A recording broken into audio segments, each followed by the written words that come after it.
Preceptors play an indispensable role in bridging the gap between theory and real world application in nurse practitioner education. Today, we are talking how to make the most of your clinical experience. Welcome to Let's Talk with NP Student. I'm your host, Dr. Patrice Little, and joining the conversation today is Dr. Lynn McComas, the founder of PreceptorLink and a contributor to the 101 Primary Care Case Studies. Welcome, Lynn. Hi, Dr. Little. So nice to be here. Thank you for having me. We're so excited to have you, and we just wanted to get started because we know that this is going to be very invaluable today. So let's start off with you sharing your journey from NP student to the founder of PreceptorLink. So it actually started before I was an NP student. I have known the struggles of preceptors for a long time. It was different way back when I was a student. Things were a little different. It was easier. I've been a nurse practitioner for a couple decades now, and back then things weren't as hard, but we still had to find our own sometimes. But I've always been involved in the NP profession, even as a student. I have been on the board in our local chapter in every position there was possible, which is something that I really encourage students to do. I know you do too. I think it's important that we all participate. That's our voice, that's our legislative body. So whether you're a local member or AANP member or whatever your certification or both, which I've always done, I would encourage students to do that. So I was on the board and again, in pretty much every position there was, and I would invite our board would invite the students to come up and plead their case for to have a preceptor.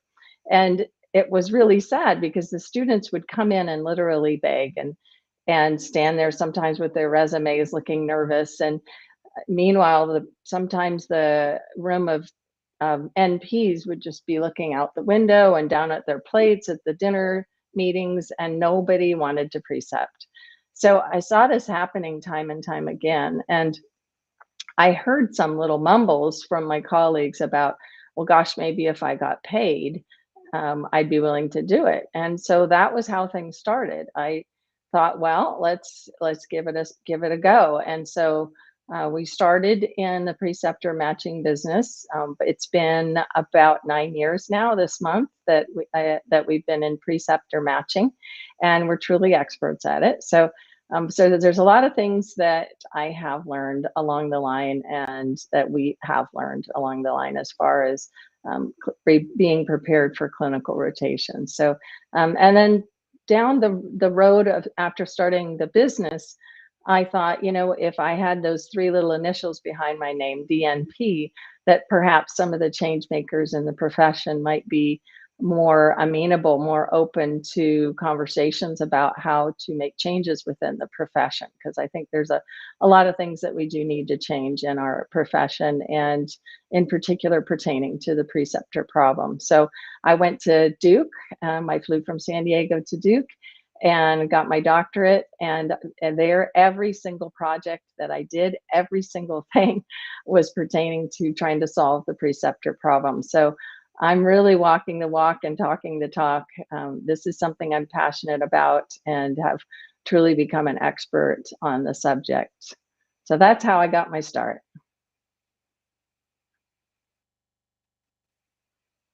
I was saying, indeed, because one of the things that's really unique about PreceptorLink, it is nurse practitioner owned. There are many preceptor match programs out there, but that's really what set you all apart. And then it's not just your personal experience that you bring to the table. It's just also being vetted in the actual and the whole development of everything. So Right. I really, really like that. So many of the listeners that are tuning in, are either aspiring NPs, NP students, as well as NP faculty. And many of them have still the same question, the same issue that you had as an NP student, that I had as an NP student. they're having as a NP student. So wanted to know what strategies that you feel they can put in place to go about finding preceptorship. Like suppose a preceptorship matching program is not for them. What are some strategies that you could share that you learned within your journey? Yeah, so connections are huge. One of the things that I think is most important for potential students, in particular, because they haven't made the official dive yet, is to really think about what they want to do. Because, it might sound great to be a psych mental health NP, or an FNP or acute care, but you really need to think about what that truly means for you, and if this is a life that you want to live.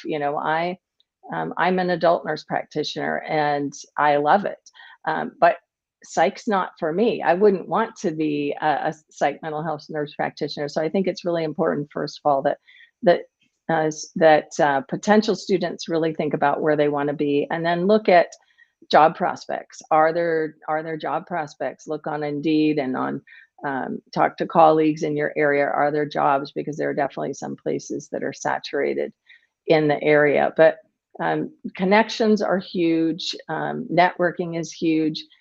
Getting into the meetings, talking to people, making sure that your resume is well polished and prepared, and that you're getting out there and knocking on doors and seeing what's out there and who's available. So those are some of the main things I think to start with to help yourself find someone. And there's lots more strategies. We do have certain articles and things on our website about how to find a preceptor, and on our blogs and stuff to go into that specific question. And that's one of the things that I love about your platform, that authenticity, making sure that the students are aware of the additional ways to approach finding a preceptor, and not that they have to per se go with your company, even though your company is amazing. But I can tell that you authentically care about their educational journey and making sure they get the most of their preceptorships, and by knowing how to select the right preceptor. So this is a good time to segue to that, because we're talking about how to get the most out of their preceptorship, also known as their clinical experience. You and I both know that's a time where you could almost like you're interviewing for a job, where you could land a future job. Can you talk a little bit about that? Absolutely. Yes, you are spot on with that, Patrice. Um, it's super important, and I see this happen all the time. Sometimes students don't understand their school requirements. So in order to succeed in their clinicals, first and foremost, make sure that you know what your school requirements are.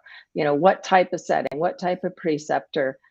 Certain states are allowed and others are not for different schools, and everyone is different. So it's just so important that students know exactly, read their manual, talk to their clinical coordinators for the school, make sure that they understand that, because it's devastating when a student finds a preceptor only to find out that they couldn't use urgent care for their first rotation, or that their school doesn't allow them to do mobile visits even though it's primary care, or that they have to have a board certified physician, or whatever. So make sure you know your school's requirements. That is really one of the first and foremost.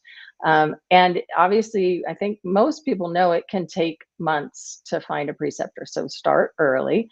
And then when you do find one, stay connected. You don't want to, there's a fine balance between driving them crazy and bugging them too much. And I've heard that complaint, the students, texting me and calling me and emailing the office and driving us crazy. And there's that fine balance between that and the other side, where I've heard preceptors say, you know, um, you matched the student to us a year ago and we never even heard from the student until 2 days before their rotation, and we thought they weren't coming. So, make sure that you do stay in touch with your preceptor when you do find someone. So be professional, be courteous, don't go too overboard on either side. So it's also very important that you know the requirements specifically for the site. And again, each site is different. Some of them require HIPAA training, or background clearance or EHR training. So make sure that you know exactly what is required for your specific site and get that clear in advance so that you can get all of that taken care of. And when you are ready to start, I would suggest that you do a dry run to the site ahead of time and do it at the time you're going to be driving. So if your clinical rotation, you're supposed to be there at 8 a.m., try it, the week before on about the same time of day that you're supposed to be there, and always be early. Never want to be showing up right at the last minute. So, the first day especially, I'd be there, half hour early, and then moving forward probably 15 minutes, 20 minutes, whatever.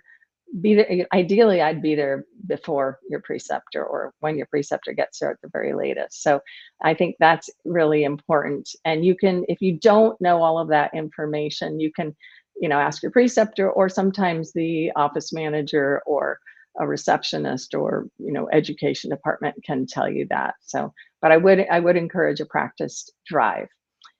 Another thing that I think is very important to tell students, and I always advise this, is find out the 10 to 20 most commonly seen diagnoses in your clinical setting, and then learn those. So if you see a lot of diabetics patients, make sure that you are real comfortable on a good SOAP note for a diabetic, how to do a history and a physical, how to do a good review of systems and differentials, all of that, and that will really help prepare you for success. That is truly, truly key. So, and then of course you want to know any resources that you should bring, whether you need to bring your laptop, books, whether you should download any apps ahead of time. If you can find out if they allow you to look at apps, or refer to them. Some preceptors don't want you to look at your phone or a computer. They want you 100% watching them. So try and ask them, what's your preference? How do you want me to present a patient? Is there a specific way you want me to present to you?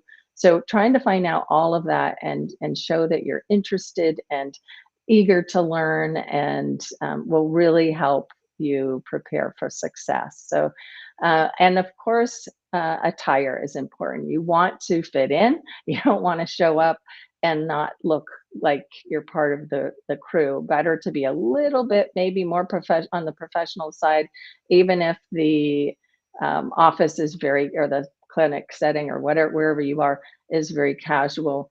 It's important to be looking a little on that side, or a little more on the conservative side. So but do ask what the attire is, whether you're lab coat or business casual, business professional, scrubs, whatever it is. And then for those that are doing telepsych, occasionally telehealth, although I would discourage anybody uh, from doing telehealth very much, because it's just not going to give you that hands-on aside from psych.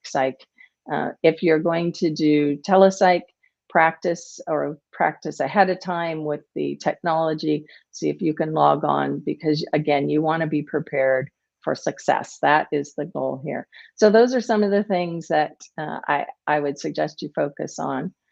And like you said, Patrice, it really is like a job interview. You want to go in prepared and ready to go, because you never know. So many students end up getting job offers, and it's a great way to test the waters for students, and it's a great way to test the waters for preceptors as well. And I would like to share that I received 2 job offers from my preceptorships. Of course, one I had to decline because of the distance, but the physician ended up being a mentor for me, who I really seek help with to today. So I wanted just to talk about that. And then the other facility, even though it seemed like it was something that I wanted to do, it wasn't until I was doing it really full time that I realized it wasn't a good fit like I thought, even though it was still an awesome opportunity. So I'm happy that you mentioned that. So you mentioned things to prepare for the preceptorship, how to find a preceptor. We still have time, and I think Well, we could touch a bit on how to go about like the first day. You, of course, testing the technology, and you and I have spoken many times about soft skills. And wanted to know if you had anything to share along the lines of those. Well, I think really just making sure that you do a dry run, do sit down and try it, and also making sure that if you're going to have paperwork and evaluations and things that need to be done by the preceptor, find out if they have technology skills and things, because that sometimes is a problem, is where the preceptor may not have technology skills and know how to log on to your portal, or be getting the emails, and so that's something that's important too. So um, aside from just doing a practice run, I think really that's really probably the main key. Something that you said though, about your experience, and you found out that didn't you thought you wanted to do something, and then it turned out this wasn't your, maybe the interest that wanted to do long term. I think that is such an important part of clinicals, and so often students think, well, I don't want to do peds. I'm not going to do peds or women's health or family or whatever, or if you're acute care, it might be a certain specialty. I'm not interested in, nephrology or whatever, but, or psych, and you might not think you want to do peds or addiction or something, but, use your clinical rotation as a time, go in just eager and open-minded and excited and prepared, so that, you're giving everything the opportunity that you can. So often students come away from, yeah, a rotation that they thought they weren't going to like, and they end up loving it. And a lot of that is dependent upon the preceptor, and but be very open minded. And the last thing that any preceptor wants to hear, if you're working with a pediatrician or an OB or a psychiatrist that does addiction or whatever, the last thing that a preceptor wants to hear is that you think their area of practice is not interesting. And I've heard that. I know it sounds, come on, who's going to say that? But students do. They'll say to a pediatrics preceptor, and I wrote a whole article on this. It's on our blog, but it was also on Kevin MD. But it was about how, even though this might not be your first interest, go in with attitude of, I'm excited, I'm eager, I want to learn, and never tell a preceptor, I'm not really interested in peds, I'm just checking off the box, or women's health or peds psych or whatever it is. Never say that. Go in just eager and excited and ready to learn. And the other part of that is that you're not just preparing to check off a box or to get the hours you need. You're preparing for your boards, and everything you do is great preparation for that. And not just that, of course, you're preparing for practice. So you never know when you might get out into the practice setting in the real world, and something that you learned from your clinicals, that little tidbit, that little nugget you learned comes back, and you're able to identify something that could really help a patient. So I would encourage students to really take every opportunity as a learning opportunity. I agree. One of the things that I would like to add is that the importance of carrying a notebook, because that's the time. So you're going as a clean slate into every clinical assignment. You bring a notebook. In addition to you having to fill out your forms, your encounter forms, but bringing that notebook is a good place for you to write down, once again, those common conditions you come across and how you approach them and the different ways you've approached it. And sometimes you may not know right away. Sometimes you just write it down in a notebook and revisit it later, just so you could learn more about it. So the next time you encounter it, you are prepared. So definitely add in the notebook. In the notebook, also jot down, is this a good fit for me? do I see myself in this? So you could save time if you or receive a job offer. So I Yeah, it's a definitely like good point. Yeah, it's a that. good point. It's been a lot of years since I was in a at clinical practice as a student, but you're right.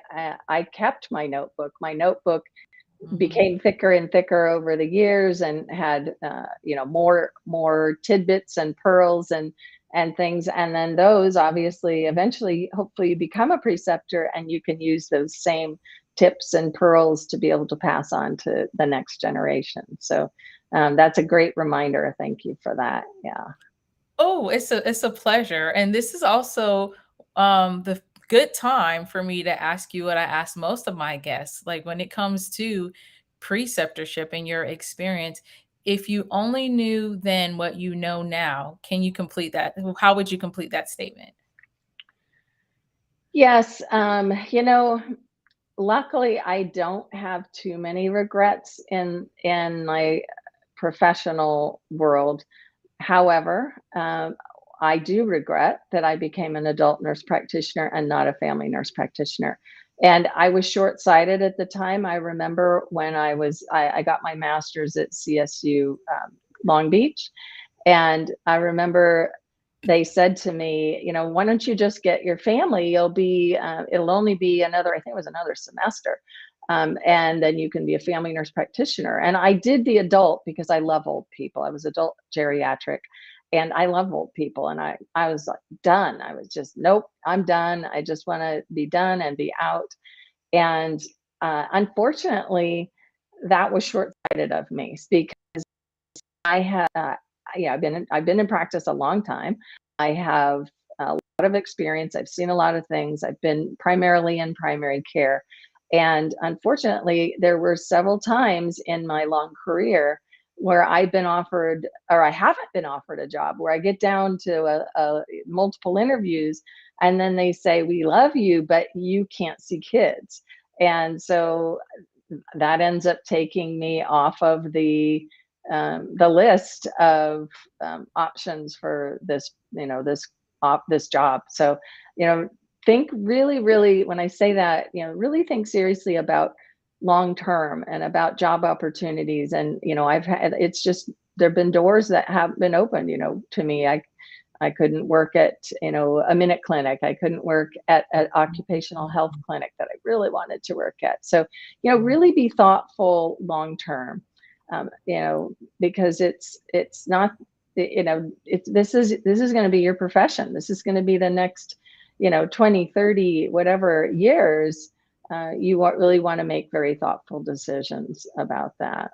So that was one of my biggest thoughts about That's that. a good thought, Lynn, because many individuals do not think about that. In fact, I'm working on a piece that I had shared with you as far as how to approach selecting the particular school and program that you want. And you're right, most of the mentees that I've had who said, "Oh, if I only knew then this, that I couldn't do this with this NP degree, I would have done, etc." And it's like those are the things that you do before. So I appreciate you really reinforcing being proactive instead of being like reactive. Luckily, you're doing well because you created Yeah. your own path and opportunity, and wanted to know if you had anything to share about PreceptorLink before you go. Yeah, thank you. So we've been in business now 9 years this month, or I've been in the preceptor matching business, and last year we launched a preceptor matching app, the national database for paid and unpaid preceptors. And it was always very important to me as a nurse practitioner. I hear both sides of the situation. I hear people who say, I'd like to be paid. And then also you hear people who say, I don't think it's right to charge a student or to be they don't think it's right to be paid as a preceptor. They feel like it's their responsibility. So it was important that we include, and so the app is designed to streamline the whole process, It's working well. It's working well for students. It's working well for preceptors. It's working well for schools. So we are, if you go to preceptorlink.com, you'll see our and our information about our website. And then you can click if you're a student, you can click the Find a Preceptor button. And we do have 3 databases. The app is just part of our database. And then we have 2 others that we refer back to. So we have a lot more preceptors than are just in that. And then if you're a precept, you can click the Become a Preceptor button. And we're always available to talk and go over things and talk about any questions that anybody might have. So, and I just want to add, I know we're running out of time, but Patrice, I could not agree with you more about selecting your school carefully, because I do think that's part of the whole thing. I think too often students get, a lot of the schools, they're sales people. So be very careful, just like thinking about your which area you want to go into.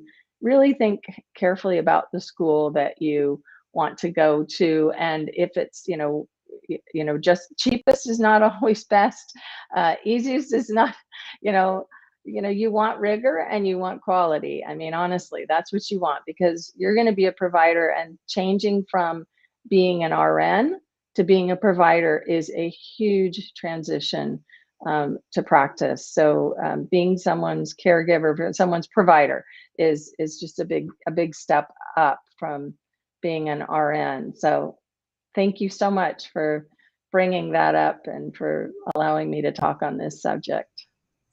Lynn, I, as always, enjoy our conversations. And of course, I would love for you to come on the show again, because there's so many levels to this preceptorship.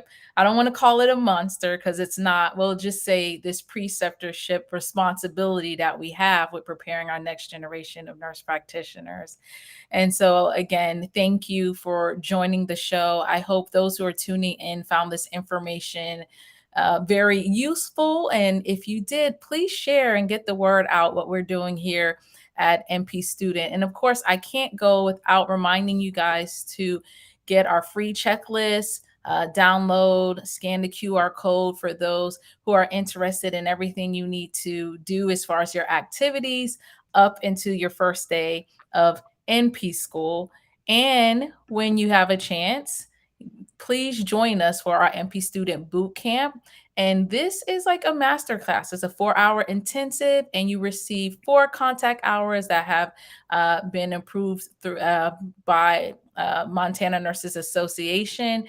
And it allows you to really get a glimpse of the core skills that NP skills that you will use in practice. So instead of us having you build your way up, we give you the big picture first. So when you start NP school, you have a clear understanding of your learning experience. So again, that's the NP Student Boot Camp.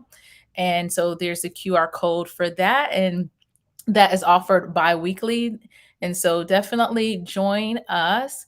And is there anything else, Lynn, that you have to say to close us out? Yes, I wanted to say that I really agree, that I think that NP Student Magazine and what that Dr. Little has to offer is really valuable.